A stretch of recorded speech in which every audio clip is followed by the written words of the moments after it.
For years, British filmmakers have complained that there's no money available to make films, particularly first features. But while some have been whinging, others have seized the opportunity that being completely skint presented and shot their films with whatever resources they could muster.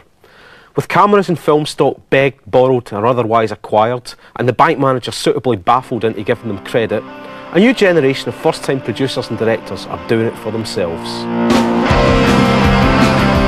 I started the Independent Film Workshop about 5 years ago because I wanted to dispel the mystique about 35mm feature filmmaking. Today we're starting to make a film. We're shooting on 35mm, but we have a budget of absolutely zero. We've got film stock for free, which is leftover film stock from other shoots, commercials and rock videos. We've got a lab deal and some great actors, so fingers crossed. All filmmakers, regardless of budget, hope that their finished film reaches an audience. Paul Hills is a good example of a filmmaker that's crossed over on the low-budget arena.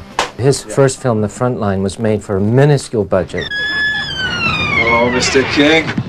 My name's Marty Mud. I'm from the Raven Mud.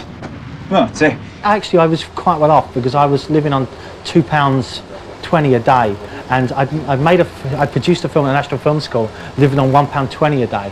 And you know, by comparison, I really was living the high life. You know, I really had money to piss up the wall. Oh, that's tight. You think I'm gonna do it loose? People, you know, put themselves right on the line for that film. People gave as much as they could, you know, near the end of exhaustion. I suppose that they believe that even though on this film, and this is the, you know, that even though this film doesn't have any money, that you're going to make another film, and that film is going to have money. So for them, it's like an investment. And many of the crew members I work with on the front line, you know, have worked with me on Boston KICKOUT.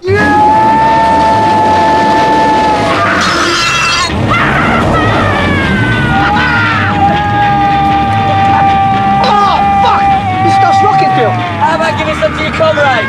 What was in the forefront of my mind on Boston KICKOUT was to make a proper film and to not compromise at all. We looked around for private finance for the movie. Companies who invest venture capital money in high-risk kind of ventures, and we found a number of companies, one of which a Turkish company, a German company and a Russian company. And all those memories just keeps dancing in my head. That's my brother! When we'd finished the film, we went to First Independent, who picked the film up, and and that was great. He's very talented.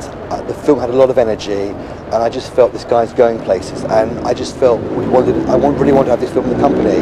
I like something that's unique, something totally different.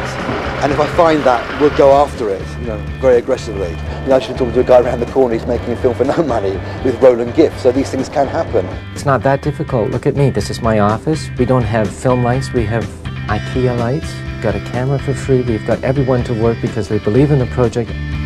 We just got to do it.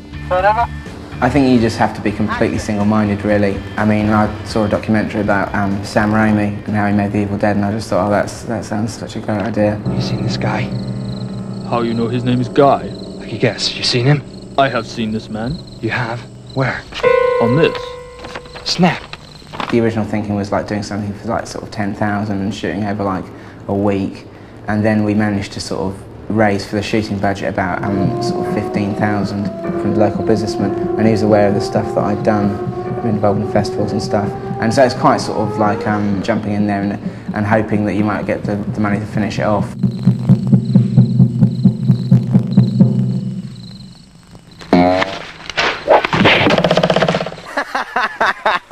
If you've got a limited budget, you just have to go down to the bare essentials.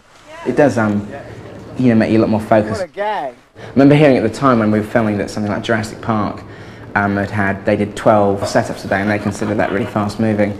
And on one of the days we did 75 setups. This is cinema, this is fucking pawn shop. The editing sort of process was kind of the most depressing part of the whole thing, just because the excitement of the actual shoot has kind of died down.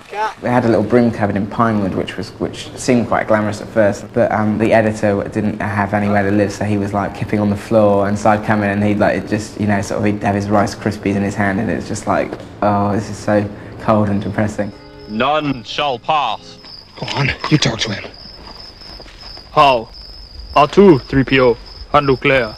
Swing bada bada. Swing. But once the film was all probably finished, it was a case of shopping it around. And eventually this small distributor picked it up, Blue Dolphin, who picked it up and got it shown at one cinema in the country, at the Prince Charles. Hey, that ain't fair. None shall pass. The main thing for me, which is just incredible, is it just got reviewed absolutely everywhere. Just, you know, just like getting a good review in Variety, like the week it came out, and you're sitting in sort of like on the dole in Bounds Green, and suddenly you're like in Variety and going, you know, and that kind of sort of makes it worthwhile. You just think, this isn't really happening, this is quite funny. Okay, that's good. It would be great if this film got distribution cinematically, and I'm hoping at the very least that I get invited to some big film festivals. You know, these things do happen. They might be rare, but they do happen. Everyone's going to say, oh, you can't make it for that money. Oh, no one's going to watch it. You know, every reason under the sun. There are a million reasons not to make a film, you know, and there's only one reason to make it. And that reason is that you want to make it. And so I say, make it, make it. Director Paul Hills, whose Boston KICKOUT is released on March the 3rd. The Frontline and Fistful of Fingers are available to buy on video now. And watch out for Elliot Grove's Table 5, which should be screened later this year.